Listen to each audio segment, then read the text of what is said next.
పద.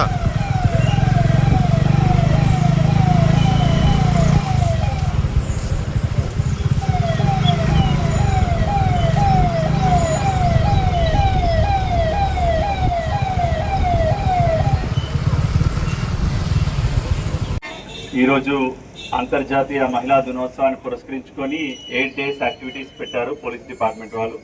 అందులో ఈరోజు సైకిల్ ర్యాలీలో పాల్గొన్న అందరికీ కూడా ధన్యవాదాలు, కృతజ్ఞతలు. సో ఇందాక మన ఆర్టీఓ చెప్పినట్టు అందరూ సైకిల్ మీద వెళ్తున్నప్పుడు అమ్మాయిలకి చాలా ఫ్రీడమ్ వస్తుంది, గుర్రం మీద వెళ్తున్నట్టు ఉంటుంది, స్ట్రాంగ్ కాన్ఫిడెన్స్ వస్తుంది అని చెప్పారు. అది నిజంగా నిజం.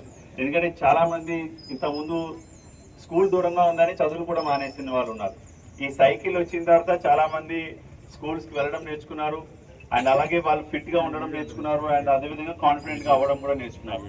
సో ఇప్పుడు నేను కరెక్టర్గా లాస్ట్ 3 ఇయర్స్ జర్నీ చూస్తే ఏ ప్రోగ్రామ్ తీసుకున్నా కూడా అది గవర్నమెంట్ ప్రోగ్రామ్ కానీ, ఎడ్యుకేషన్ ప్రోగ్రామ్ కానీ, ఎనీ స్కీమ్, ఎనీ ప్రోగ్రామ్, అది ఉమెన్ పార్టిసిపేషన్ ఉంటే అది 100% సక్సెస్ఫుల్గా జరుగుతుంది. ఉమెన్ లేని ఒక కల్చరల్ ప్రోగ్రామ్ ఉండదు, ఒక వెల్ఫేర్ ప్రోగ్రామ్ ఉండదు.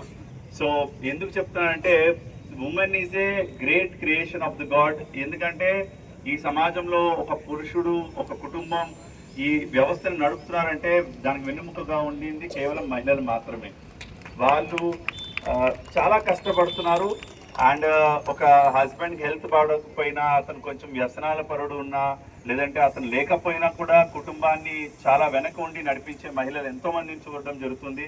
నిజంగా వారందరికీ కూడా నమస్కారం తెలియజేస్తూ, మహిళలు ఒకటే ఇందాక మనం అందరం చేసుకోవాల్సింది ఈ రోజు కాన్సెప్ట్ వరకు తీసుకుంటే మనం స్ట్రాంగ్గా ఉండాలి, చాలా ఫిట్గా ఉండాలి, అండ్ బోల్డ్గా కూడా ఉండాలి.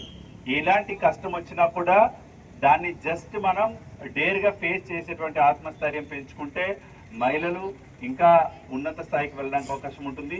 మీరందరూ ఫ్యూచర్లో మీ సిస్టర్స్కి, మీ నెక్స్ట్ జనరేషన్స్కి రోల్ మోడల్గా ఉండి మీరు అనుకున్న కెరీర్ మీరు వెళ్ళాలని కోరుకుంటున్నాను.